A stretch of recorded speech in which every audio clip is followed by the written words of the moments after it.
I can't make it to Mom's funeral today because of work. You guys handle it, huh? I could hear the noise of a casino in the background of the call.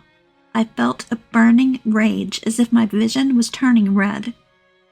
My older brother, who was supposed to be the chief mourner, was lying and trying to skip out on our mother's funeral. He always dumped all the responsibilities on me, his younger sister. But to think he could do this, even for our own mother's funeral? I knew my anger had reached its peak. I won't forgive him, no matter what. I'll definitely show you hell. I swore to myself that I'd make him pay. Transfer all of Mom's inheritance, $30,000 to me. He demanded 2 months later.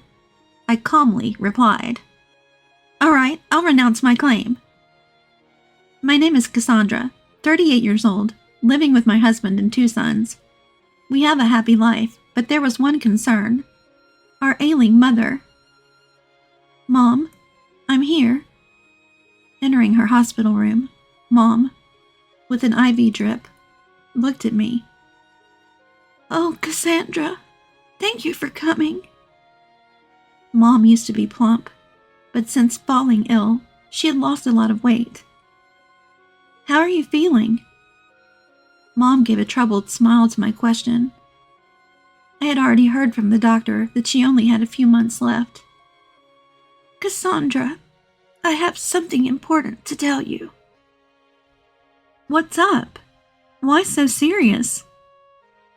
Mom began to speak in a soft voice, saying she didn't have much time left. After listening to everything she had to say, I reassured her. "Don't worry about what comes next, Mom. It'll be okay." "I'm sorry, Cassandra.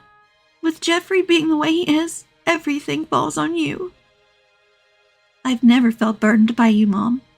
And as for my older brother, we'll figure something out." Mom sighed. Then, as if remembering something she said, "Oh, do you remember my friend Licia?" "Aunt Licia, yes, what about her?" "I've left something with her. It's something passed down from your grandma. When I'm gone, I want you to have it." "I understand, but please, don't talk like that." I choked up, and Mom comforted me, stroking my head like she used to. After leaving the room, I called my older brother. He answered the phone with a grumpy tone. "What do you want, Cassandra?" "Mom's not doing well. Please visit her." "I'm busy with work." He runs his own business and should have a flexible schedule, yet he rarely visited Mom. "I have a job too, and it would help if you could contribute to the hospital bills." He snapped at me.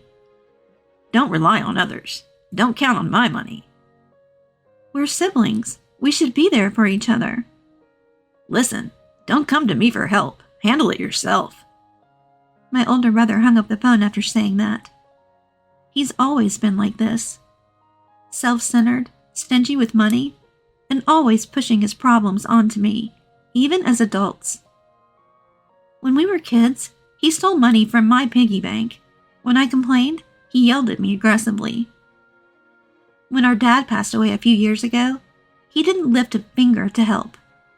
I was running around, busy with arrangements, and he seemed oblivious to the efforts of both me and our mom. Worse still, he didn't contribute a dime to the funeral expenses. Mom always felt guilty how he turned out, but I believed it was just his inherent nature. Despite how he was, both Dad and especially Mom showered me with genuine love. Even when he tormented me, Mom always defended me. I wished she could have a peaceful retirement. I sighed as I returned home, where my husband and sons greeted me warmly. They were concerned about Mom too, and their support eased my pain a bit. 3 months later, Mom passed away. Our family was there for her final moments. She left us peacefully, as if she was just sleeping. Mom always prioritized us kids, even during tough times. She consistently showered us with unwavering love. Losing her felt like a gaping hole in my heart. But my husband and kids were there, grieving with me. While holding me, my husband said, Cassandra, we need to contact your brother. He's the eldest, so he'll be the chief mourner, right? Yes, I've been trying to call him. I had messaged my older brother about Mom's passing, but even though he read it, he didn't answer.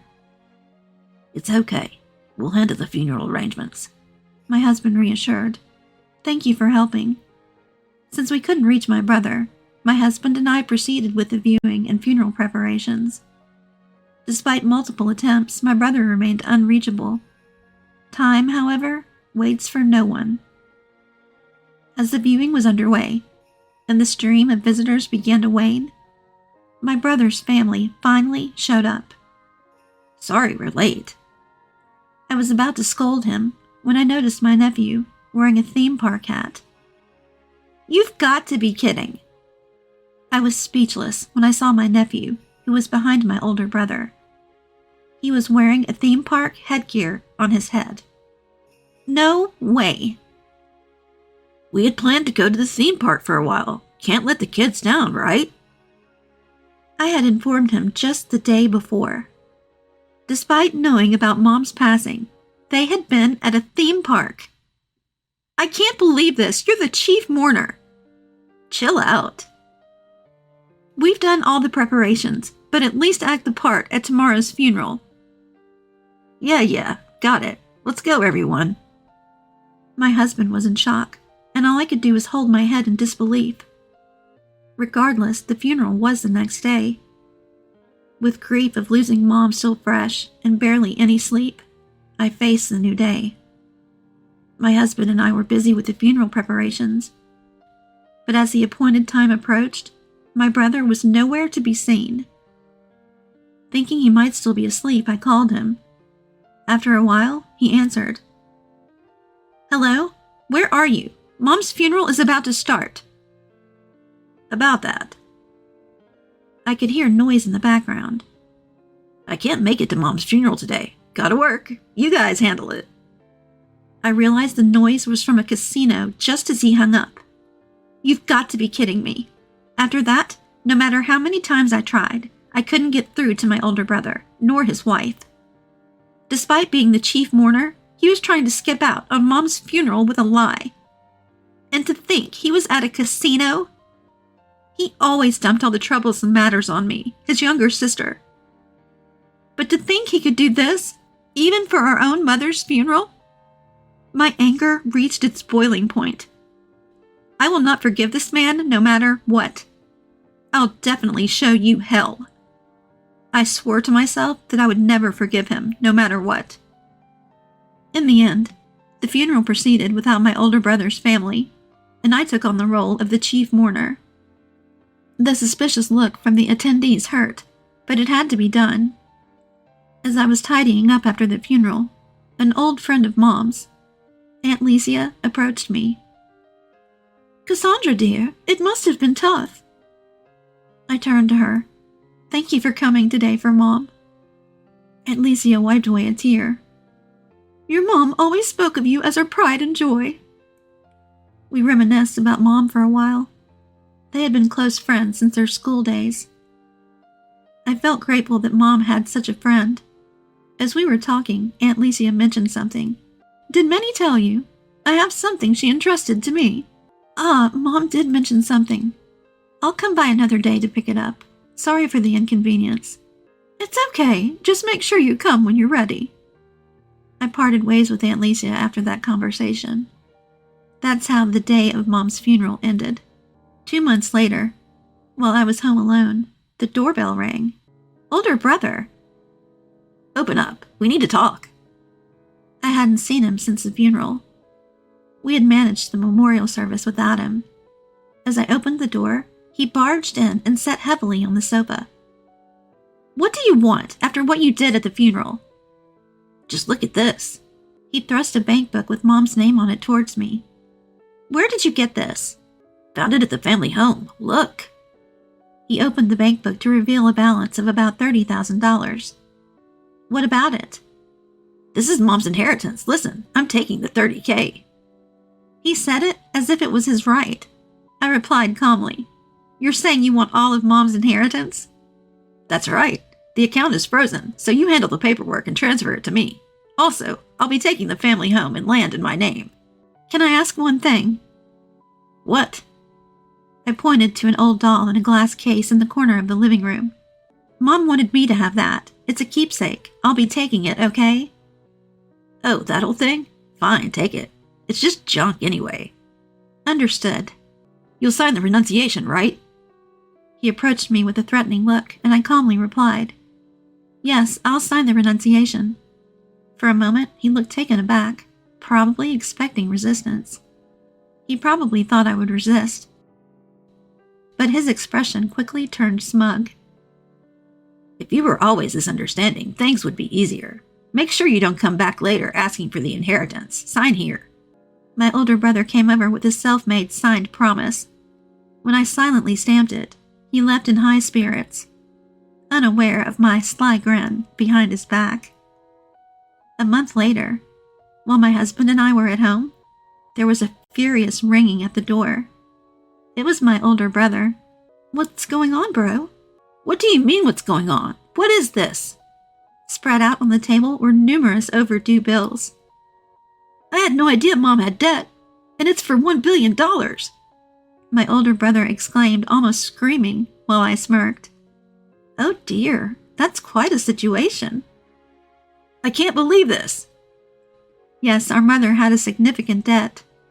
Originally, our father ran a business, but had to shut it down due to massive debts.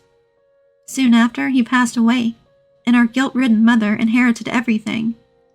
She managed to pay off some by selling our ancestral land, but she fell ill before she could settle everything. I had learned about this from my mother on her deathbed. My brother, always having fun, even when times were tough, and never visiting our sick mother, had no clue. That's why you should renounce your inheritance. I'm sorry, there's nothing left for you. I remember my mother's words from her sickbed. You knew about this, didn't you? That's why you renounced so easily. My brother confronted me. So what if I did? You were the one blinded by a bit of cash, not checking things properly before accepting the inheritance. He glared at me as I spoke calmly. So I just need to renounce it too, right? Then I won't have to pay the debt. That won't work. Interrupted by my husband, a judicial scrivener. You can only renounce within 3 months of the inheritance starting, which means 3 months from when our mother passed. That time is already passed. Cassandra here did her paperwork correctly. What? I continued. Also, if you use the inherited money, like transferring it to your account or spending it, you've effectively accepted the inheritance. That means you inherit not just the cash, but also the debt. You've done both, haven't you? Damn! If only you had told me earlier. If you had done your research, you could have avoided this. Isn't that your responsibility? His face turned from anger to pale disbelief. So I can't escape this debt? That's right. Hearing this, he slumped onto the sofa defeated. Is that all? Why don't you leave? I said coldly. He looked up, his expression now pleading. Cassandra, I can't pay this off alone. We're the only siblings, right? Help me out. I exploded in anger. You always told me not to rely on others, but now you want help when it suits you? I will never help someone like you. He looked shocked, probably because I, who always kept quiet, was now furious. He was probably surprised that Sis, who had not talked back to him until now, was so furious. You were always about yourself, even when the family was struggling, even when Mom was sick. You even skipped her funeral to go to a casino. Who would help someone like you? We're done. Me breathing on his shoulder, and my older brother looking dumbfounded. My husband calmly added, Please leave and never contact us again. He left, shoulders slumped. Catching my breath, I glanced at the doll in the corner of the living room, a keepsake from my mom. It had been a while since the funeral when Aunt Licia, a friend of Mom's, gave me this doll. I remembered that moment. Cassandra, this is something your mom left with me. Oh, I remember this being at our place. It brings back memories. It's so beautiful, even though it's old. As I nostalgically picked up the case containing the doll, Aunt Licia spoke. You see, Cassandra, the reason Minnie left it with me is because my son is an antique dealer. He can also appraise antiques. What? That doll you inherited from your grandmother. It's actually called a bisque doll. It's worth several $1,000,000 as a piece of art. I looked at Aunt Licia in shock. Minnie passed away before the appraisal was done, but she might have had a hunch. While she was in the hospital, she asked me to keep it and make sure it got to you, Cassandra. Mom, holding the doll's case, I broke down in tears in front of Aunt Licia.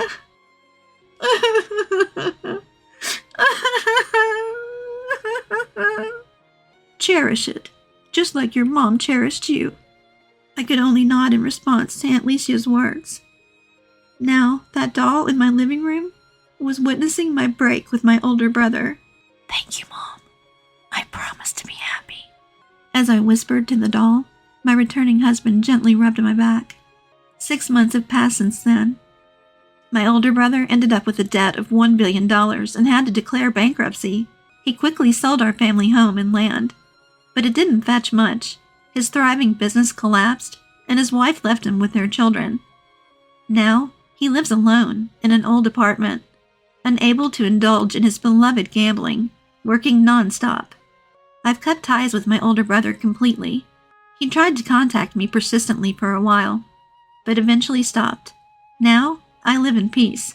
The doll I inherited from Mom was appraised elsewhere and valued at $50,000. However, I have no intention of selling it. I hope it continues to watch over us as I pour the same love into my children that Mom gave to me.